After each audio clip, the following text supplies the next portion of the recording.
Hey Gary, how are you doing? What are we looking at here, dude? This is a new professional league, Major League Arm Wrestling. Is that the Tony Picobi I know? Right now we got two divisions. You got the U.S. division, you got Canada division, and you got 3 conferences like UAC, the Arm Melter, these kinds of things, and we got something out of Quebec. And then we got the NAA, Top Roll, and NAL all working together. So we're allowed to talk about it now. Peter Milano said it was on the down low. He couldn't say anything last night. Oh, did he? I thought okay. Well, he said it'll be announced today. Yeah, that's what I'm announcing. Well, you're in the shirt. You're in the shirt. You got to check that out. So, I mean, he told me this is you put this together. Is this? That's correct. Yeah, really? We don't it started off as trying to get something in Canada to compete with like the UAL and the Arm Wars. I figure with 70% of the athletes in North America being within an 8-hour radius of Toronto, I figured it'd be a good place to start.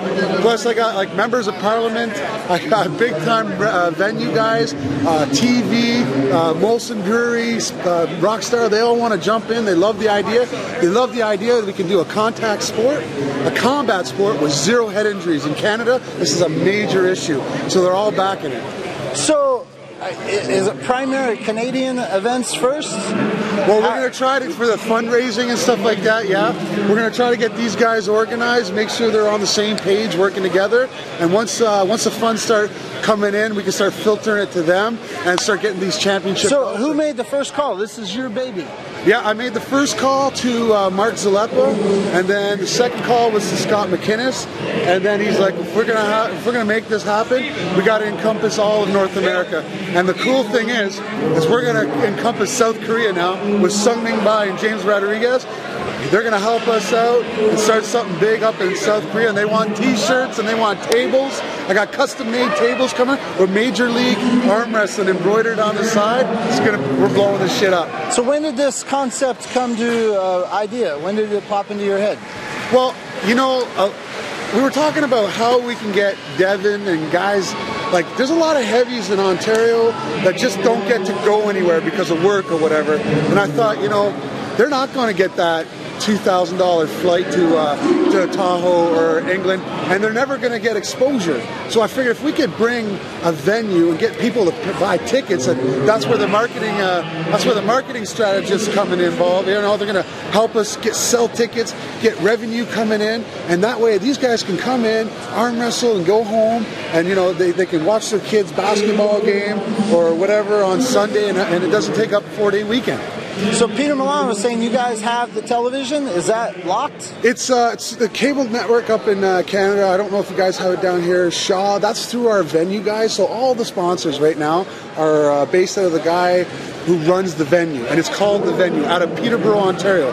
Right now, he's got a couple other venues, but we're going to start small with 1,000. We're going to do the right kind of publicity, the right kind of marketing, getting the right kind of sponsors in. So we'll see if we can sell these 1,000 tickets. I have a feeling we will, because I haven't even announced this league, and I got guys, my whole email's filled up. Yeah, when can I get these tickets? And so it looks like it's going to go good. And if it goes big, then we're going right to the 4,000 venue. And so the first event, we have to sell 1,000 tickets. Is that? Well, the first major event, I'm doing exhibitions at high schools. I got a schedule where I'm meeting with principals, kind of like what Travis does with his seminars. I'm doing the same thing, teaching kids how you don't break your arm if you do the correct things, and then on top of that, letting parents know and them and the teenagers themselves say, look, when you're done and you can't make the NHL or the NBA or whatever, you can continue to arm wrestle and be competitive for the rest of your life if you do the right things now.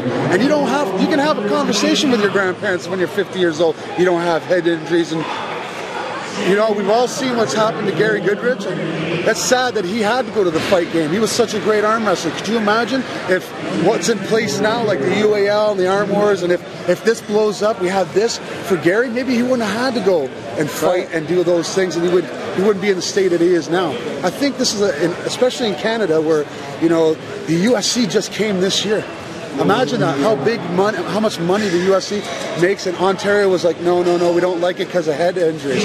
Well, when a member of Parliament saying, you know what, I like this idea, let's run with it, that's good support. So you got some government backing? Well, they've shown interest at this point. So we're gonna see. It's basically build it and we will come.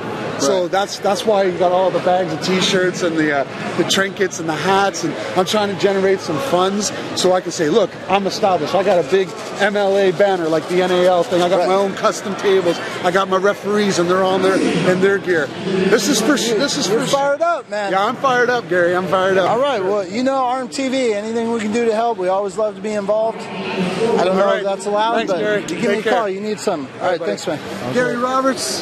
They're launching the MLA. Good luck, guys.